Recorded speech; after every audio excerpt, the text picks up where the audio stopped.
Hold on one moment. I'm gonna adjust our audio here so that way you don't have to scream. Yeah. But we were playing a few of your songs. I love the new songs. Thank you, thank you, thank you. No, I appreciate it. That was one of those records that we had finished years ago, believe it or not, and we dropped it, and yeah, it was just a fun song to do. That's awesome. So I gotta ask, how's the tripod doing? It's going great. I apologize for the delay. We're having a celebration with CTC right now. That's it's not the label I'm signed to, but it's the label I've been a part of for a long time. Making music, and it was one of these celebration things. We're just kind of having like an anniversary thing. So I apologize, but yeah. So far the song's going great. It's a great song to do with Stevie, and I'm just glad and thankful to be here. I love that. I love that. And congratulations, first of all, on all your success because Thank this you, thank you. really changed movement, and I love that. I love that. So I have to ask. I did a little digging. It's a little digging. Okay. Okay. Let me see what Nick is all about here. So did a little digging, and I heard that there was a CD that was skipping at your first show. Yeah, so that's funny. You know what? You know what? That's crazy. So my first ever show, I performed at, I had a CD, and they didn't accept thumb drives, so we did a CD, and I listened to it. I listened to it religiously. I practiced it in front of the mirror and everything. And then I can't make this up. Driving there, rehearsing, everything worked fine. We put it in there. It was at this little, it's like, those speakeasy type, finger snapping type venues. Oh, It that's wasn't even like it was just a small little coffee shop.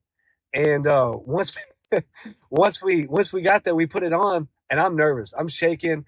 yeah. And I'll be honest with you, this is the first time I'm actually performing, and we put it in, and I can't make this up. It stopped. This whole thing just stopped. And like the CD was just messed up. And I tried freestyling on stage, and that was the worst thing I could have ever done because nobody was clapping, nobody was whistling, nobody. It was just quiet. And yeah, I remember that night vividly. That was the first night that I literally I've had mishaps before during a performance, but that was the first night that it ever happened to me, and it made me realize, like, how the industry really can be sometimes, and how people can really feel you. And if you mess up, you just got to be professional, and you just got to be more prepared. And I was not prepared. It Yeah. was bad.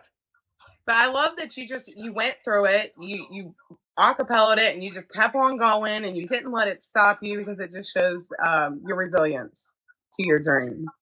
For sure, for sure. I'll be honest with you. I make music because I feel it. I don't make music for TikTok fame, or I mean, and it's no disrespect to people. I just feel like TikTok's a really great platform for artists, and it's a really great platform for people to have a voice. But at the same time, I'm not an influencer. I'm an artist. And I just think, me personally, I make music because I feel it, and I make music because it makes me feel better at the end of the night. It's my outlet. It's my crutch I use, because we all have personal problems and stuff, but this is my way of dealing with it.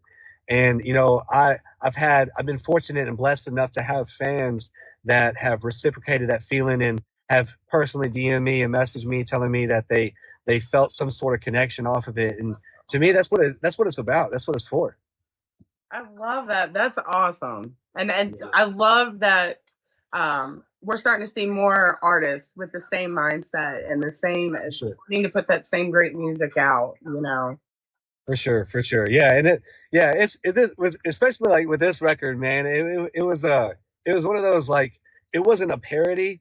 It was one of those things. I heard the beat. I had my producer Amari play it, and I was just playing around in the studio, and I started doing like different voices, and we heard that one, and I was like, man, I just started like mumbling, rapping the lyrics, and then all of a sudden we built the chorus around it. I was like, this doesn't sound actually bad, so let's run with it.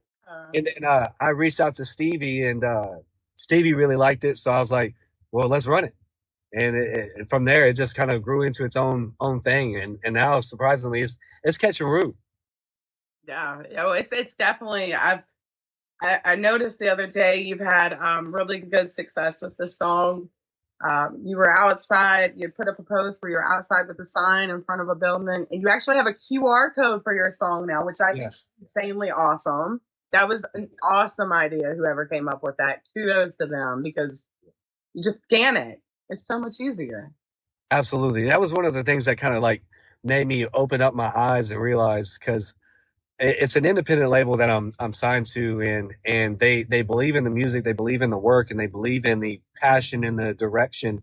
And for them to do that, it just means a lot to me. I almost got teary eyed looking at it because it's just I've been doing this. I've been writing music for 15 years, and I've been struggling and performing and at coffee shops to last year I did an arena with Nelly, Bone Thugs and Harmony, I was and it going from that to that, it gets me choked up because I put a lot of work and effort into this, and I don't want to get caught up in the job side of things. I like to stay true to the passion, and I think the music honestly is what it's about. It's not about me, it's bigger than me. And to me, that it makes me happy that they were able to do that. absolutely, and I think it's very important to have the right people around you that For believe sure. in you too, because that makes the difference on how far you get.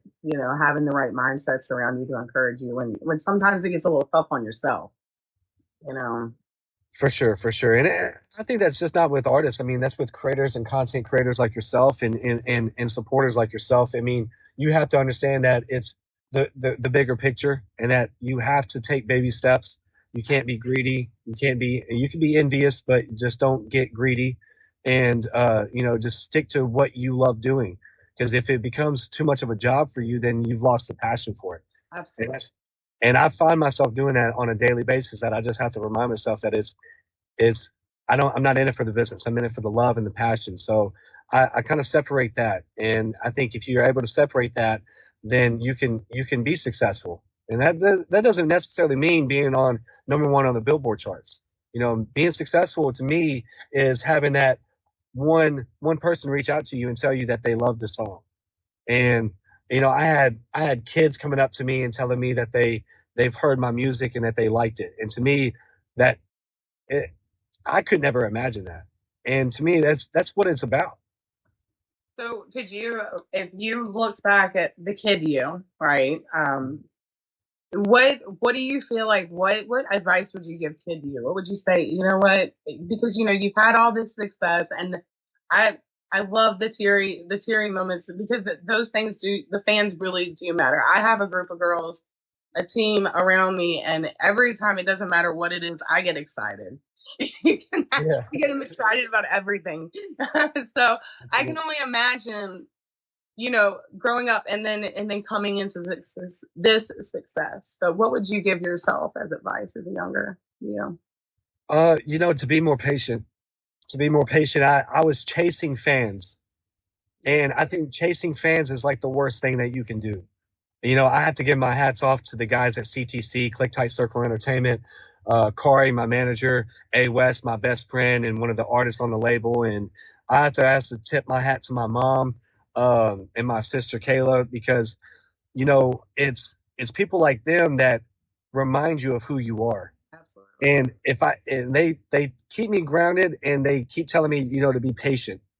And I feel like if you start chasing fans, you're gonna be lost, because if you're true to yourself, people are going to come to you. And I don't mean that on an egotistical standpoint. I just mean that as just don't chase those big dreams. Chase the little goals to get to those big dreams. Yeah. Be patient and trust the process. And if you're able to do that, you're going to be happy with it. If you start chasing something that's bigger than you are, then you're going to just wind up depressed. You're going to wind up sad and upset because nothing's going to be good enough. And I don't want that to be my life. I want my life to be circled around the people that believe in me, and the people that know that this is a baby step process, and that we're going to keep doing what we love to do. And it's just like people like yourself. Like I I told Corey the other day, my manager, I was like, it's people like you that keep hopes and dreams alive. What you do is not small. And to me that just speaks volumes. And I just think those things are overlooked and overshadowed in today's society. I definitely have a good team. I've Sunday. I'm gonna shout them out real quick because they're my rocks. They're my ride or dies. Sunday, she does our graphics. She's amazing. She's got some. She started doing travel things. And then Nicole. She's my go-to GA. She's gonna keep it 100 with me, no matter what it is. If it's not good, she's gonna be like, "It's not good, girl. It's just not good." Yeah. And those are the people that Hillary's you my want to party have. girl. Yeah, for sure. But yeah, and then I've got Hillary. She's my party girl. She's my rider from the beginning. They've all been my Yeah. rider. And that's what makes it. You want people like that in your circle. You people that can tell you no. People Yeah. that can tell you that this ain't it. To do something different. And that's the beauty about it. You get to spend those moments with those people. Yeah, definitely. We've had a lot of good moments. It's been a blessing. So I do want to I let you get back to the music and let you talk a little bit more about that as well. Is there anything that we should know? Do we have tours coming or anything that you can give away right now? Not too much, not too much, because like I said, this is one of those things that we just kicked off and we hit the ground running. But obviously, I have tons of new music coming. It's kind of funny when the label signed me. They asked me, they were like, "What do you have?" And I was like, "Well, I have lots of music." And we sat there, and they thought they were going to be there 30 minutes. We wound up being there for 4 hours, listening to everything. So if that tells you anything of how much music is ready to go, it's there. Uh, Excited to hear this new sound that you're coming out with because I really love Get Out the Way. So I'm excited to hear what else is coming. Yeah, absolutely. Absolutely. You know what? I will tease something, man. I got people don't a lot of people know him. He kind of blew up a little bit on TikTok. His name is Seuss Mace. He's one of those proper rappers. I got a record with him.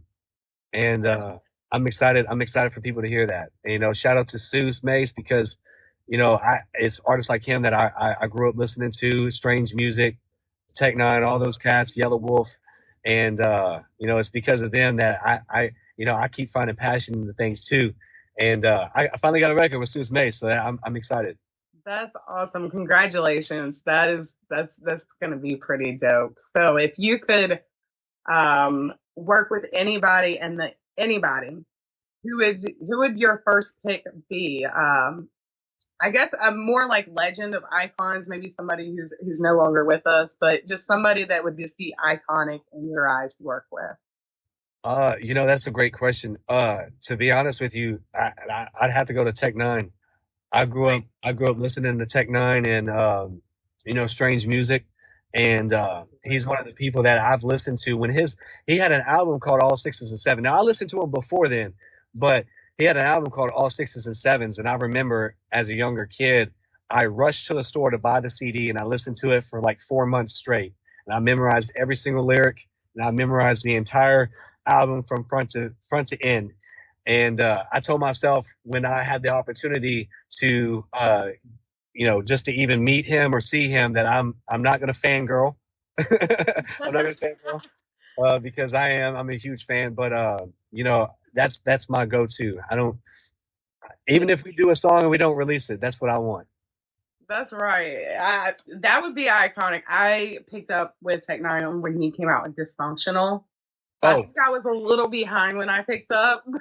But yes. Dysfunctional, when he came out with that song, I was like, it was one of those songs you stopped and you were just like, who does this? Oh yeah. You know, It's just the way his cadence is. Like I studied, and that's the crazy thing is like I studied the cadences and like, don't you bring me nothing stupid? If you don't want me to lose a step back, if you don't want me to untap, just like the way he came in was just like I just knew right then and there, like he was his own person, and he didn't do it for the clout. He was signed and everything, and he ripped that up and decided that he was going to do his own thing. And to me, like that speaks volumes, man. And I just love that. I love that. I get him and someone just mentioned Jelly Roll. I listened to Jelly Roll before he was doing country, man, and when he was rapping, and I have nothing but respect because I'm here in Nashville. I'm here in Nashville, Tennessee, so we have the Jelly Rolls, we have the Little Whites, we have the Starlitos, and um, Yep. And to be honest with you, like doing a song with those legends right there would just speak volumes. But Tech Nine would be my go-to. Have you visited Goodnight Nashville yet? I have not. I need to. I've heard about it. Heard a lot of people say something about it, but Let us I know. Yeah, maybe they'll if play any, your song. maybe if anybody knows me knows that I'm a recluse. I used to go out a lot, but I'm a studio rat. I just live. I go to the studio. I come home, and that's all I do. I just love being in the studio. I love making music, and I come home. This is the first night I've actually been out with my with CTC and my members, and not my members, but with the other members, and it's good. It reminds me that like the world is bigger. Yeah. Yeah. That's awesome. I'm so happy that you guys are getting to celebrate that. And I know that I read also that you started everything with poetry. It all Yes. started with poetry. Did you want to elaborate on that a little bit? Yeah. So I mean, I guess it's not too common. A lot of people have like a past. You know what I mean? Everybody has their own moments and they have their own childhood and upbringings. And I was loved, but I had a lot of personal problems and personal demons that I still deal with every day. And like I use music as a crutch to kind of cope with it. I just found myself coping with it better than others. But I started off with poetry just because it was a way for me to kind of get stuff out of my head and on paper. And Yeah. I wasn't necessarily doing poetry, but it was more along the line of like spoken word, just trying to get things out. And I'm like, you know, I I had to thank people like my mom and thank people like my sister and my close friends with CTC just because they just kept pushing me. They're like, wow, what you're writing is good. And then obviously with the musical influences, it just kind of evolved into music, and that's why you heard Vice. You heard Vice is a total pop record. It's not rat. It's pop. And I started writing out poetry and started writing out songwriting for other genres: country, rock, jazz, blues, and soul. And it just I just fell in love with hip hop. I just fell in love with hip hop more than the rest. But poetry was my escape, and I still write it. I mean, if you look at my notes, like I have 3 gigabytes worth of notes on my phone, and those are all just a lot of poetry, one-liners, and things just to get out of my chest, off my chest, and out of my head. Do you feel like there was times where people around you be like, I this is great, but I know you can do a little better, or I know that, like they would push you in that sense, and do you think that that helped you get through some things that you had to deal with? And I'm not even going to exaggerate. To be honest with you, I had a lot of people tell me to stop. I had a lot of people tell me to stop. I had people make fun of me because of the Eminem references to the shady lookalike, to the way I rap, the way I wrote some bars, some verses. But I don't get fixated on that. You know what I mean? And it affected me and bothered me so much. And then believe it or not, I haven't shared this with anybody, but this was recently, this was probably about a year ago. I had, Timberland goes live. Yeah. Timberland goes live, and I was like, you know what? I'm going to submit some of my new music off to Glass Man, my last album, and see what he says. He listened to 7 seconds of it and said it was trash. He listened to 7 seconds of it and said it was trash. He listened to 7 seconds. And I told myself right then and there that it's not for everybody. And I had to remind myself that music is subjective, and that, I've had people in my corner, and it's thankful to my, people like my mom, my sister, and my friends, and them, that they've they've given me that confidence. I don't think, I have to honestly say I've quit music like 4 times, and because of handling the insecurities, handling the controversy that comes with it. But it's because of them that I've grown that confidence to understand that it's just not for everybody, and it's okay. Love that they've been there and they've supported you through all that because the industry can be brutal. It can, and Yeah. especially for independent artists, I've learned through this process. I'm not an expert of any kind yet, but I have learned through this process of just being in contact with some independent artists. It's really hard sometimes to get your music out there because some of the backing that you don't have, or some of the opportunities that you don't have that others might have. So it can get very frustrating very fast. So always amazing to have people like your family, like your mom and your sister in your corner and your team. And I love that. That's awesome. Yeah, and I just think the team feeds it. And I had to understand that very, very quickly, that it's having the team and the support system around you can really help feed the machine, is what we call it, and that's what we do. And it's thanks to them. At the end of the day, there's so many people on this earth and so many people that make music, and thanks to COVID, everybody's an artist now, and everybody's an influencer. And I don't mean that disrespectfully. It just means that we've been given a platform to express ourselves. um, and now you have to understand that it's changed and that you have to evolve and you have to adapt if you want to become successful. But again, at the end of the day, I'm not chasing that. I'm chasing, peace is what I'm chasing. Yeah, Totally get that. Yeah. absolutely. That's why I try to like to do these things. Like I just want to help people. I don't want to get paid for it. I don't want to, I don't want any of that. I just want to be able to help. For That's sure. the thing. I literally had the same conversation just a minute ago before we jumped on this, because they said, I had so many comments saying he's big now because he did a song with Stevie. I said, I did a song with somebody that had 5 followers the other day. I have a feature with somebody that had 5 followers. I don't care about that. I don't Yeah, care if you have 5 followers or 5 million followers. If I believe in the person or I believe in the music, I'm gonna do it. well, And absolutely. I'm gonna stand on it like they have 5 million. I don't care. The following is just a number. What matters is the song and if it connects well with me. And then we think about, if it connects well with the audience, right? I mean, but first things first, you have to put, you have to put you first. You have to focus on you, and you have to make sure that everybody in your team, in your camp, believes in you, and you have to believe in them. It's reciprocated. She said, I want to kind of dial back a minute because you said that quit music 4 times. So is what is it that kept bringing you back? Just the love for the music, or was there a moment at certain points like, hey, you know what? I need to go back. I need to put all my eggs in this basket and just hit the ground running. So believe it or not, I've had, I grew up with a family of talented people. My mom was a big country singer. My dad was a country singer, and I was like happy feet. I was happy feet of the family. I couldn't carry a note to save my life, but I could dance. And believe it or not, I did sports, and I was really good at sports, but I quit. And then I got into drawing, graffiti, and airbrushing. Got really great at that, and then I quit. Then I got into dance, and then I got to dance with the Jabberwockies. Got really good at it, and then quit. And then with music, music's always been a part of my life, but it was one of those things that I just reminded myself that I kept quitting, and I didn't want to. It was the only thing that kept me sane. It was the only thing that kept me like on the off the ledge, and it kept me grounded and being able to. And then I just realized how difficult it is, and that kind of, I'm not trying to sound sexualized, but it kind of turned me on. I was really excited to the fact that it was difficult, that it was challenging, and that the industry consistently changes, and that you have to adapt.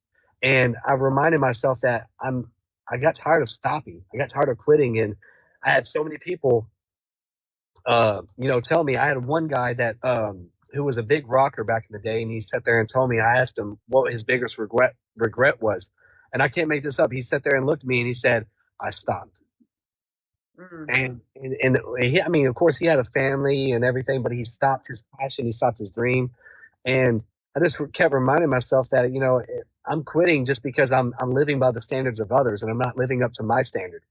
And so let me live up to my standard, so that way I can keep pushing myself past my limits, and create my own lane. I got tired of being the guy in the small room. I wanted to push myself into those bigger rooms, and when that bigger room felt small, I moved on to that next bigger room, and that's what kept me going. And of course, again, can't stress enough. It's thanks to the team. It's thanks to the people around me. But I just back then I was just really very insecure. I was really in my shell. Gotcha. And you mentioned you came from a musical family. Are you okay with telling who your parents are? Or Yeah, yeah, yeah. No, no, they were like not big celebrities or anything, but they've done songs. My great uncle's Roy Acuff. He was a Christian country singer, and That's awesome. yeah, way back in the day. And my dad did songs with other. He's songwriting for other country stars, and um, you know, so it was naturally like in my veins. but it was just one of those things that like I like country music, but it wasn't like it didn't much speak to me. It was I So, listened to a lot of oh, I'm sorry. Go ahead. no, that's fine. I was just listening to a lot of like I listened to a lot of like Beastie Boys, Stevie Wonder, Otis Redding, Eric Clapton, BB King, and grew up listening to that, and that's what I felt the most. I love that. I used to grow up listening to the Rolling Stones, Zeppelin, Grateful Dead. I swear, my playlist is the most bipolar thing that you'll ever feel. Like I went from Flyleaf to Louis Capaldi in a second. It's just like, what is he doing? Yes, I think other people like Billers said hell yes. Hell yes. Oh my goodness. I love that. I love that. So I know we did the lyric video. I know you have a new video in the works for Get Out the Way. I just Yeah, so we're going up to meet Stevie next weekend. We're flying out to Denver, and then we're gonna chop it up with him, and we're gonna get some videos and stuff made. And I wish we were able to, but it's just because we're on like opposite ends of the United States, and then scheduling. Like, there's a lot of stuff that was involved in that. It From a label standpoint, it was very slow burning. And I'm a very impatient person. If I want something, I just go get it right then and there. So I had to be patient. If I told my younger self to be more patient, um, and so we're finally going out there, and it's a great thing. But I wish we had something lined up for that. But we're gonna make it. We're gonna make it next. we'll We're keep gonna, an eye out. We'll definitely keep an eye out. It's gonna be great when it drops. I can feel it. But did you guys have any questions in the comment or anybody want to talk to them? I just wanted to let you guys go ahead and throw that out there real quick. Um, you guys have anything that you want to talk about? But I love that you don't allow music to put you in a box because I feel like a lot of times, especially coming into the music industry, they try to say, okay, you're going to do country or you're going to do rap or you're going to do this. And even if it's not your sound, it doesn't matter. That's what they know is going to sell. yeah. So And that becomes your sound. exactly. Yeah. Like, the world, and my manager says it religiously. He's like, the world's going to tell you what type of artist you're going to be. And that's why I came up with the name Nix the artist, because um, I'm not bounded to one genre. Yeah. I'm not bounded. Like when we literally sat down and listened to all the music, they're like, "Why we don't know how to promote you," and I'm like, "Me neither." And me neither. I just like making music. I don't care if it's a pop record. I don't care if it's R&B. If I'm behind the scenes, I don't care. But I think I'm finding my own lane. I'm finding my own groove. But at the end of the day, like I tell my fans and I tell people that support me and that listen to me, just just don't get your hopes up. It's gonna be a different. It's gonna be a different release next week. I promise. I love that. Yeah, Unpredictable. I love it too. Hillary Billary said, what platforms are you on? Oh, sweet. Yeah, no, I'm on every Instagram. I'm on Facebook, Instagram, Twitter, but I'm on like Spotify, iTunes, Apple Music. You can look me up on Instagram at Nix Music, Nix the artist, and then it should be able to pull up. But yeah, I'm more active on Instagram than I am here. We're starting to like kick things off here on TikTok, so it's a little bit slow burning over here. It's just because I don't like making content. I hate the camera, to be honest with you. But I'm learning to get over that aspect of it and realize that it's it's part of it. But yeah, I'm on TikTok, but I'm mostly on Instagram. So if you ever wanna like follow me and reach out, DM me. I'm not one of those cats that's just gonna ignore you or leave you on red and everything. I'm the type that I like to interact with people and do merch giveaways, concert tickets. If I want people to share with me where they're from. You know what I mean? Like we're building out a tour, we're building out shows in different cities. We're looking at Denver, we're looking at New York, we're looking at Chicago, we're looking at all these surrounding places, and tell me where you're from. Let me know where you're at, and see if we can make it happen. I was so excited. I was like, you know what? If I could have made that album release, I that album release party you had when because you put out for five people of your five fans to be able to go. Yeah, and we had a lot of people there, and I wish some of the more of the fans showed up. because I was doing a merch giveaway, and um, I wanted to kind of like give them a surprise. But we wrote down a list of all the people that showed up, and we're going to be doing a special thanks to them. But those people that weren't able to make it, we still put them down, and we're going to be doing a special giveaway for them. And yeah, I mean, at the end of the day, it's a community that we're growing here. We're not trying to act like we're above anything. We're just making good music. We're releasing it. We're performing, and we're trying to interact with as much people as possible. Share stories like what you're doing. Absolutely, I love that. Cindy said, "Any more new song releases soon?" Yes, yes, yes. So I'm very impatient. I told them that we released this song, and immediately the day we released it, I said, okay, we got this next one. So I will share that. Since we're here, I got a new song featuring A West and this female rapper here in Nashville named Shell Fox. It's titled On My Mama. And I can't tell you when it's going to release. I just know that it's there. And I'm really excited about this one. It's probably the fastest I've ever rapped. But it's one of those hype ones. So I think it's actually better. That's gonna be awesome. I can't wait. And we definitely, if you've got any friends that want to come on the live, we'll help them out too. So you can just let them know. We're all down. Yeah, absolutely. Most of my people and everything, unfortunately, they're inside right now. They're inside right now. But you know what? Let's go ahead. Let's go ahead while we're in line. We're going in, guys. Going in there. I wanted to be respectful because it's too loud. Let's go ahead. Let's do it. Let's do the party. We all want to party. Hold on, let me get my shades on for this. Yeah. Shades on. We got a party. I'll let you. I'm on TikTok Live right now. TikTok Live. Yeah. How are you? What up, TikTok Live? Hey, shout out my guy Nixed, man. Hey, make sure y'all go get that song. Make sure y'all stream, and get that record, man. The record is crazy. Shout out to the home team. Yeah. Shout out to my dog Nixed, man. Make sure y'all go get that. Is everybody in there still? No, everybody left. Everybody left? Oh, okay. Get ready. This is King. He's big on TikTok too. Huge. Ginormous. He's huge. Huge. Huge. Hey, my band's about to go up. So y'all want to come back in there? Yeah, absolutely. But yeah, no, we're getting ready to roll out, but I appreciate everything that you guys do and everything that you bring for artists. It just means a lot because of the fact that you're giving artists a platform, a bigger platform to reach. And I want you to like fully understand that, like fully know that deep in your heart that you're making things happen for people. So you're changing lives too. Appreciate that. I'll never forget that or you, and you can come back on anytime. Absolutely. Well, hey, thank you so much for the support. Let me know if there's anything that I can do. Real quick, you know what? I'm gonna let you meet Kari. Let me get Kari. It's me, Kari. I'm running this parking lot. For this one? Yeah, people think I'm crazy. I'm running across this parking lot. How you doing? Hey, Kari. Here you go. This is my manager right here. What's good? I wouldn't be nothing without him, man. Oh, he's lying. He's the greatest. Got a good team over there. I love this. Yeah. Good to see y'all, people, man. Yeah. Everybody here is 7 foot. I promise I'm not short.